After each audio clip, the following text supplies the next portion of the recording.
Today's daily scripture is Deuteronomy 8:18. But thou shalt remember the Lord thy God, for it is he that giveth thee power to get wealth, that he may establish his covenant which he sware unto thy fathers, as it is this day. King James Version. But remember the Lord your God, for it is he who gives you the ability to produce wealth, and so confirms his covenant, which he swore to your ancestors, as it is today. That is the New International Version, the NIV. A lot of people take this scripture to mean just wealth as far as in money. It does mean that, but it's so much more.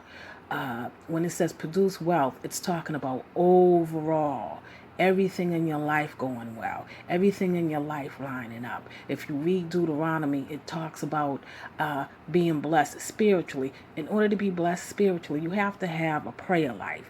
You have to pray to God. You can't pray on Monday and then maybe see him in church on Sunday, or maybe not pray for the next 2 weeks or the next couple of months until you need something. You have to pray with God every day, regardless of whether you need something or you don't need something. You have to set up a daily relationship. And when you do that, God knows that you're going to come to talk to him every day. He sees that you are faithful in doing that, and he starts to answer you quicker. He starts to move on your behalf quicker, and he also will start working out stuff in the background on things you didn't know you need. And as they come up, you find that they're already worked out. You'll find that he's already worked some stuff out. He's also talking about health overall. What good is it to be rich and you have lousy health? It's not good at all. That means you can't enjoy what the Lord has blessed you with. So he's talking about you being healed, like they said, by Jesus' stripes, you're healed. From the crown of your head to the soles of your feet, just being healed and healthy. Your family being healthy. And that's what he's talking about. Everyone that's connected to you in your household, your parents, everyone that's connected to you, your immediate family. He's talking about great health in the family. Also, he's talking about, of course, the money part of it. And really, to have a successful Christian life, you need to find out what God has planned for your life.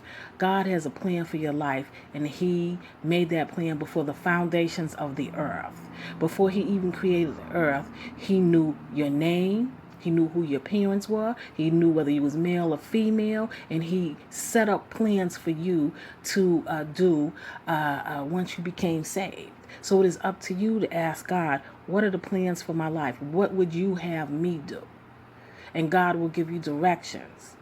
And with directions, you really need to stay keen focus on his directions, because one slip to the left or the right and they become your directions. If you notice in the Bible, every time he gave directions, everyone made sure, mostly everyone, not everyone, but the majority of people made sure that they followed the directions to the T when they were building houses, when they were building temples, regardless of whatever he told them to do, they followed the directions.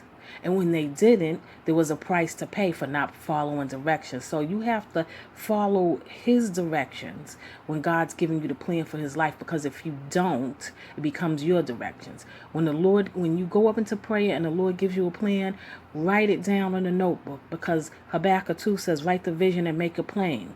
Though it may tarry, wait for it. It will surely come to pass. So write the vision down. And make sure that you meditate on it, you pray to God daily, and you pray until it comes to pass, and make sure you follow all of the instructions. I appreciate you checking out my video today. May God add a blessing to the reading of this word. You have a wonderful and blessed day.